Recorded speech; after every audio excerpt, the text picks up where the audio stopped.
ancient alien pyramids. Some, like the Great Pyramid of Giza, have more going on than meets the eye. Advanced structures that seem to both store and transmit information. While some pyramids still appear to be functioning as intended, others, like TumTum in Washington State, lay dormant. Is it possible to use the energy structure of the Great Pyramid of Giza to jumpstart non-operational pyramids like TumTum? And if so, will the indigenous people return to that area to gather and celebrate once again like they did for thousands of years? Consider these things and more on this episode of The Supernatural Explorer.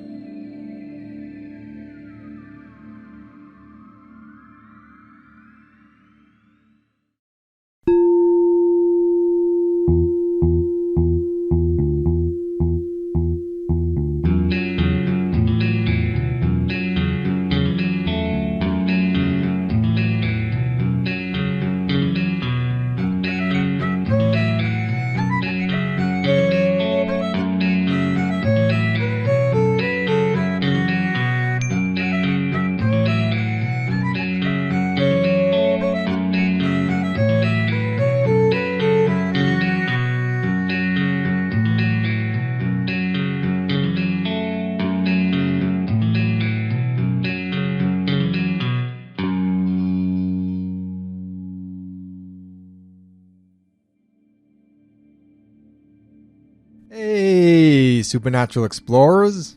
Welcome to episode 18, Restoring Ancient Alien Pyramids, Experiments with the Great Pyramid of Giza and TumTum. This episode, I'm going to give a brief overview of the related aspects of last episode before jumping right into the energy work and seeing what good can be done. What more might we learn from these ancient pyramids and the former inhabitants of their corresponding elongated skulls? For you brand new listeners out there, it might be a good idea to check out the last episode if you haven't already, as this is a continuation of that. Alright, let's go in. Last episode we considered the similarities between the Great Pyramid of Giza, a Paracas Pyramid, and America's TumTum Pyramid in Washington State, including tie-ins to elongated skulls, ultra-terrestrials, and giants. Lots of fun there. In examining and comparing the energy structures of each pyramid and a representative longhead from each area, we encountered some mixed results. This was not a big surprise with the Paracas Pyramid, which, at least in 2012, looked like a pile of sand and rubble. I'm hopeful it still fares better than some other ancient pyramids in Peru that I just learned about from watching an Al Jazeera news clip on YouTube.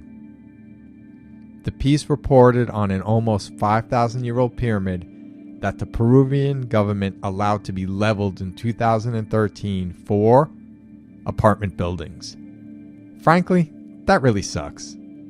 However, I do wonder if there's any residual energy in the area from that former pyramid, even 7 years after its destruction, so we'll definitely be checking that site later as well.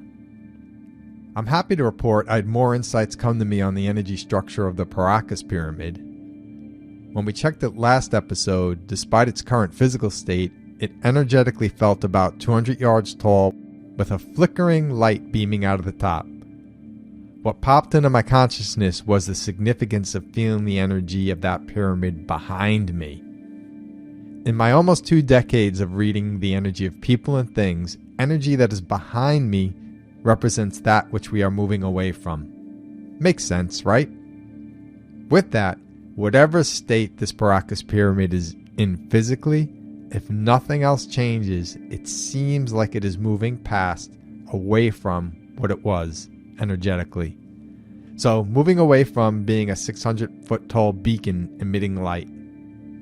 Based on my past experiences with energy that is felt behind, I wouldn't be surprised if it sheds what it once was, and then to also see what it might become. As for TumTum Pyramid, its energy felt heavy and depressed. No aura that exceeded its size or beam of light shooting out of the top like Giza or Paracas. I'm hopeful for TumTum because it is still very much intact and perhaps even better preserved than Giza due to its protective covering of dirt and ash. Since the last episode, I got the chance to tell a few people about the American pyramids and really enjoyed seeing their surprise reactions, especially when they look at the picture. Well, someone got an even better surprise reaction out of me when they did a quick Google search and informed me, you know, TumTum is actually a Hebrew word that means hidden, right? And I was like, what? Because that makes me wonder, was somebody in naming the mountain giving us a hint as to the truth of what it was? And the mention of it being a Hebrew word totally makes me think of Gary Parker's vision of ultra-terrestrials that included Hebrew symbols and messages of their return in Jerusalem on the Temple Mount in 2022. Is this all somehow related? With this and all the pyramids we'll be revisiting, we will start by reconnecting with, balancing as needed, and then working with the former inhabitants of each of the correlating elongated skulls, if they do indeed desire to help in the work. As for working with and trying to balance the pyramids, we'll be using the Great Pyramid of Giza as the template of a strong and healthy energy pattern, which is miles tall, shooting a steady beam of light out into our infinite universe. Is the energy of the Great Pyramid enough to jumpstart TumTum out of its depressed funk? And if so, will the indigenous people return to TumTum and gather like they used to for thousands of years? I'm eager to see what can be done to help, and will fill in more information along the way. I'm now going to go through my meditative ritual, and I'll be right back to get to work.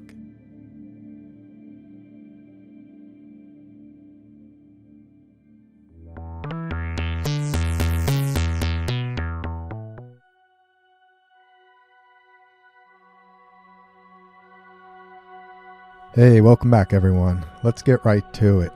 I'm going to start by connecting with the old school Egyptian who is known to have the most elongated skull, the spirit, the being that inhabited that skull, where they're at now.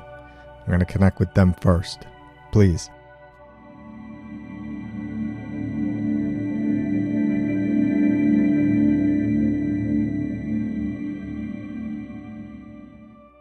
Now this is interesting. I'm just now remembering that the last time I connected with this spirit, this being, I didn't note the size.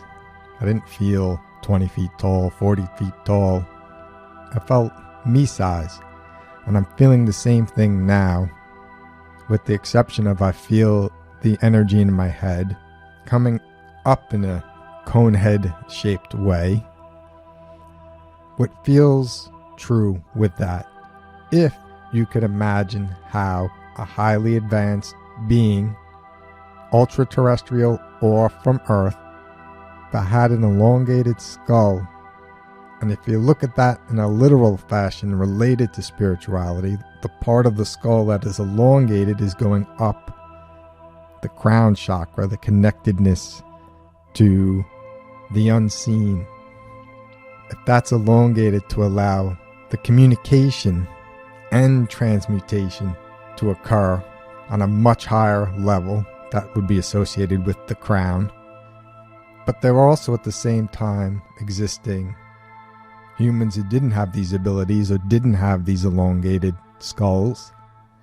Sometimes when you put the two together, you can get a giant. And sometimes when you put the two together, you can get what people would agree is a human with an elongated skull. And being a human with an elongated skull, it has the structure, but has to learn the way to operate it. It makes sense to me. I hope that's making sense to you. It's almost like you have different traits of your parents, but you don't get all of both. so to speak. You get some of this and you get some of that. So they get the elongated skull and the structure, but they don't get the automatic magic, so to speak, and knowing how to work it all. And it would only take a very certain kind of person who could achieve that in a lifetime, as evidenced by the number of enlightened people walking around in the world. So this being may have been a descendant from the really highly advanced who had the skulls and knew how to use them. Like a son, a daughter, a generation or two down from that, but without the ability to use it the way their ancestors did. And every generation that goes on loses the teachers, the energy, how to use those vibrations until it just goes away. So a human feeling with ultra-terrestrial or advanced structure that don't necessarily translate into the ability to tap in, be enlightened, and transmute things in a way that would seem supernatural to us. But I'm definitely going to see if this spirit wants to come along for the ride as we now go to the Great Pyramid of Giza, which I would guess is going to feel exactly the way it felt. So let's go find out. All right, let's go now together to the Great Pyramid of Giza, please.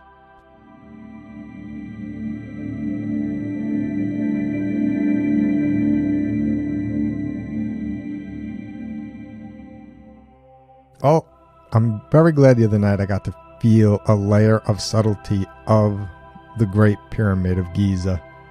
A gigantic going into the sky, as tall as the sky, pyramid with a beam of light shooting out of the top. I'm glad I got to experience that layer of subtlety, because the layer of subtlety I'm experiencing now is, I was having a hard time describing size. How do I describe boundlessness? This is the only way I can describe it. There was a boundlessness I felt when I connected with Pan that you'd imagine a nature spirit to feel like, if the nature spirit is kind of everywhere and nowhere at the same time. Then there's the boundlessness of light compared to that. So you're like, wow, a nature spirit that covers the earth, that's really vast. And oh, wait a minute, light. If we look at the stars in the sky, wow, light is really boundless. So the energy I just felt is between Pan and the light. Pan was boundless, but this was even more boundless feeling. I'm just noticing now that my room isn't totally dark, and so if I saw a subtle light, I wouldn't be able to comment on it. So let me shut the lights that are on and go back in and see if I can see the level of light I see as well. The old school Egyptian spirit came with, and we're going back into the Great Pyramid of Giza with lights off in my room to see what I can see. So connect me with that, please.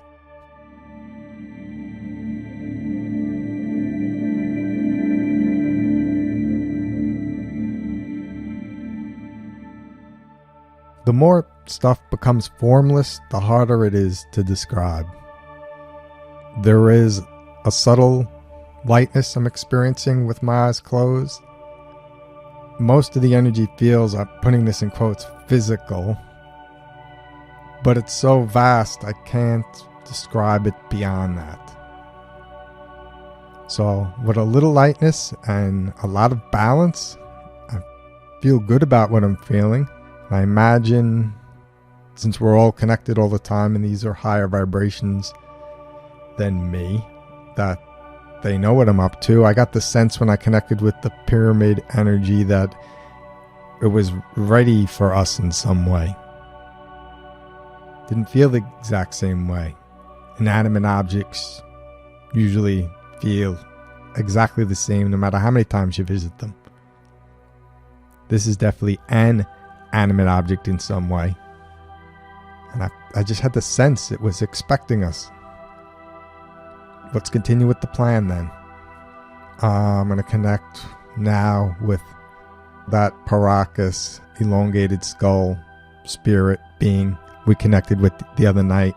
Was the most large and in charge spirit that I felt, if my memory serves me correctly.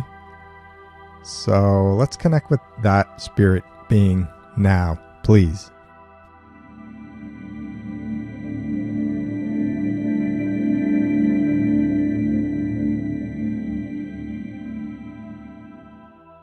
It's like everyone's got their game face on.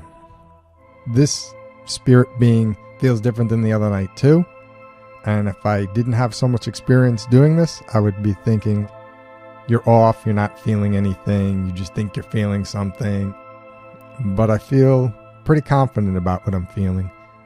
And with this Paracas skull spirit being one of the former longheads, feels as vast. I'm going to put the vastness on the vastness of Pan if you were following the scale. So it was an earthly vastness, a larger than earthly vastness, and then the vastness of light of a star.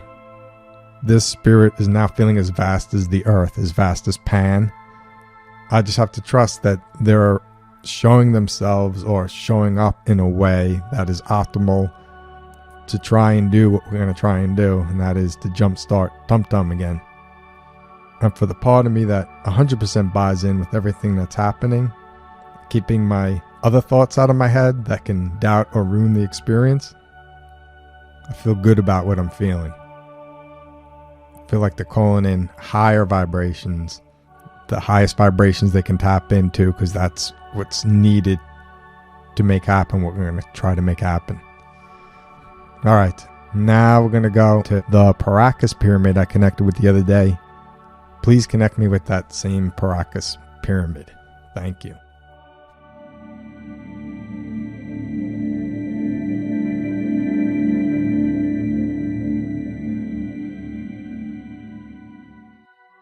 Oh, I felt energy behind me as soon as I connected, so I was like, oh good. At least something's showing itself the same as the other night. But the energy I'm feeling doesn't feel the same. It's like everything's so subtle. I feel the energy behind me, but I can't really tell the size. I can't really tell what's going on. It's like, I don't know what to do here. I'm out of my depth here. I don't know what to do. I think this is some kind of test, because I feel the energy behind me.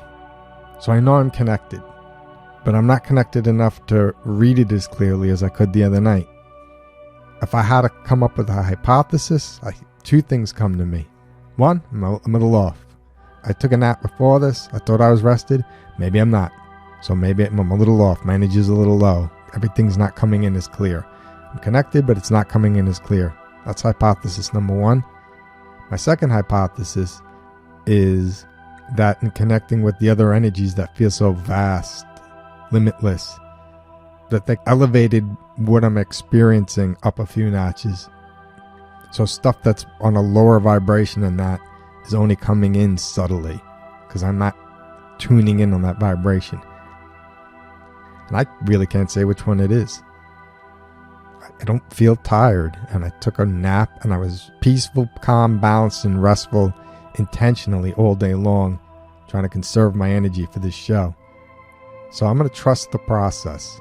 I got to say, if I didn't feel the energy behind me, if it felt totally different too when I was connecting to the Paracas pyramid, I would have scrapped the whole show.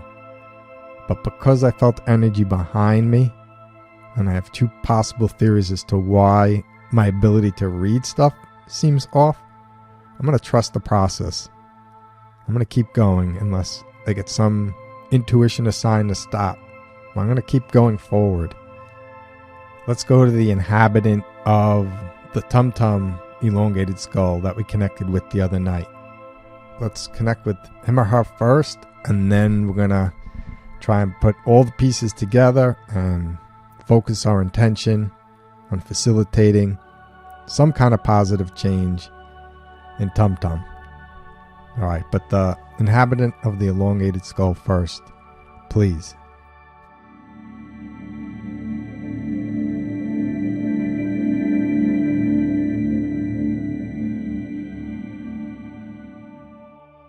I feel a vastness of light and energy that is balanced and vibrating at a high frequency, and things got brighter.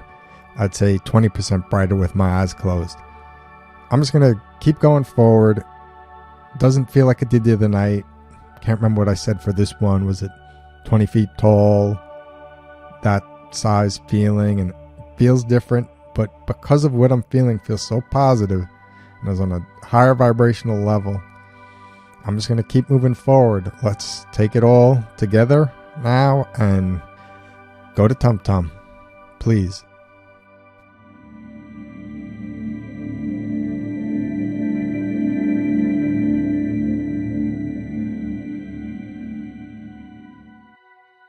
Wow, I'm really curious how much time went by. I'm happy to report I feel neutrality, and I'll take it as a first step. Considering I felt heavy and depressed, which is never a good state to be in, and now I feel neutrality. If I remember from Amy's Land, came across it twice, where extreme emotion, sadness, to neutral, to ramping up. There was a process. And that was an area of land that took 2 steps, 2 tries to get to neutral. And this is a pyramid that took 1 try to get to neutral, although I did it for, and I'll fill it in, I was just in for 13 minutes. If you've been following along, you know that's a long time. I'm grateful that I was able to, I don't want to say witness. This is the visual I got to help me to understand where I was in the equation. If there was a mile-wide lake, and at the center of the lake, a whirlpool of activity was going on, that would suck anything in that was near it, like that kind of activity. But when you got to the edge of the lake, there were just little ripples coming out from that. From all that's going on in the center, just little ripples coming out, letting you know that something's happening, and it's still happening. And maybe the ripples are even a foot high, which would be a lot for a lake. They're not really doing anything to you, but wow, there's foot high ripples in the lake. I wonder what's going on in the center. It's like I was put out on the edge. It's like, thank you, Kurt. Now, like Sasquatch that time, thank you. Now get out of the way. But this wasn't a total get out of the way, so I'll take that as a compliment to let me stand in the water at the very edge where I could feel the ripples, but I couldn't tell what was going on. And I just knew it was taking a long time. And for a long time, the energy felt stuck. And I kept thinking, trust the process, trust the process. Because if energy doesn't move at all for 5 minutes, I'm usually like, all right, nothing's going to happen. Everything that I connected with seemed to come in at an elevated state, ready for this. I got to trust the process.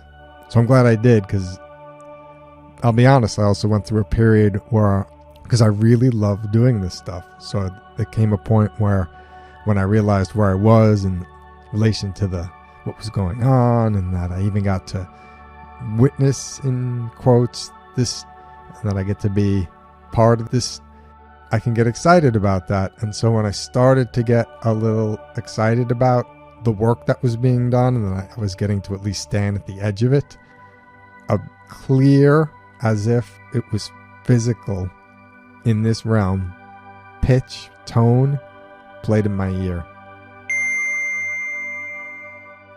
It was clear and crisp and just got my attention and focused me right back in again. And I was like, I got it. Then I thought, I'm so thankful that they're letting me even feel it, because with the Sasquatch spirit, it was totally get out of the way. Like, you don't get to feel anything, get out of the way. I noticed it. I felt work being done, work being done, work being done, work being done. And then everything became still. It was as if then I was allowed to go on a little rowboat out to the middle of the lake and see, look, everything's calm. Whatever you can imagine happened, everything is calm now. And the energy of TumTum feels neutral. I know I want to connect with the other elongated skulls from the TumTum area, because the original one, that was off balance, right? It needed a little balance. So I want to check on the other ones to see how they're doing. Anybody's related. This is exactly the way I think about that. if in one of my lifetimes I was responsible for either being evolved on my home planet or going to another planet to then construct something so magical, to be a part of that pyramid project, then there comes in a point in my life where I die and go on to another incarnation.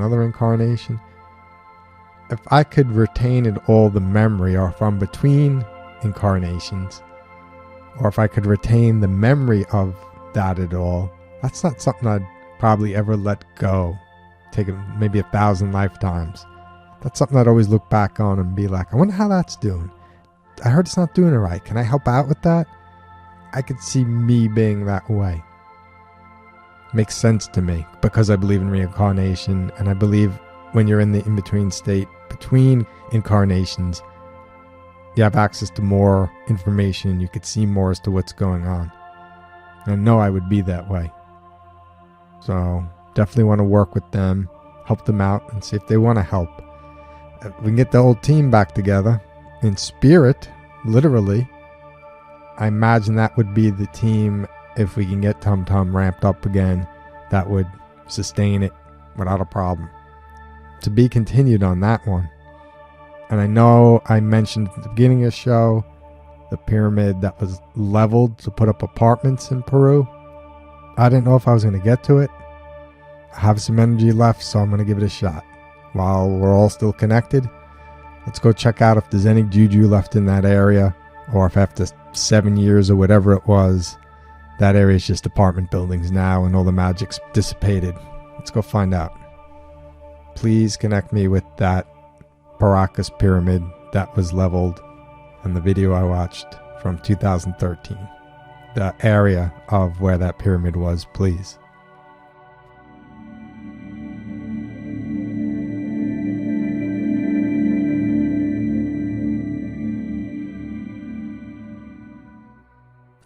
Yeah, tonight's not a good night to do that. I'm not feeling things from the same level of subtlety that I normally feel things. Things normally feel pretty physical to me. I'm just feeling them on a different layer tonight, and I can't be as descriptive. So we're going to revisit that area. I don't think it's going to change from now until whenever the next show is. I think TumTum, the former inhabitants of the elongated skulls from TumTum, will be an ongoing mention in shows. As I do work on them, I'll mention them.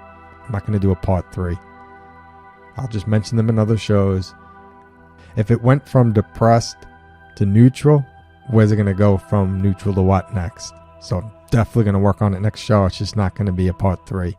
My next show is leaning towards Wim Hof, the Iceman, his breathing method, which I know a lot of people talk about it, but I'm going to talk about the magic of Wim Hof and how his breathing method works on an energetical, spiritual level. And I'm feeling pretty comfortable and I can explain it in an intelligent way where it'll make sense to you, even if it's a new concept. I think I've thought about it enough now where I can present it in an understandable way. And then definitely mention in another show when I'm feeling things more physically again. Go visit that former site of the Paracas pyramid that was leveled for apartment buildings. So I don't know what I could have expected for tonight. Things were weird for me and a little unfamiliar, but I'm glad I trusted the process, because in the end I felt like I was able to feel a layer of subtlety of the TumTum pyramid that went from off to clogged to neutral feeling. So I'm glad I didn't abandon ship on this one, even though it's out of my comfort zone, not what I'm used to in my sessions. I hope you enjoyed it. I hope you're all staying healthy and doing well. Till next time, everyone. Peace.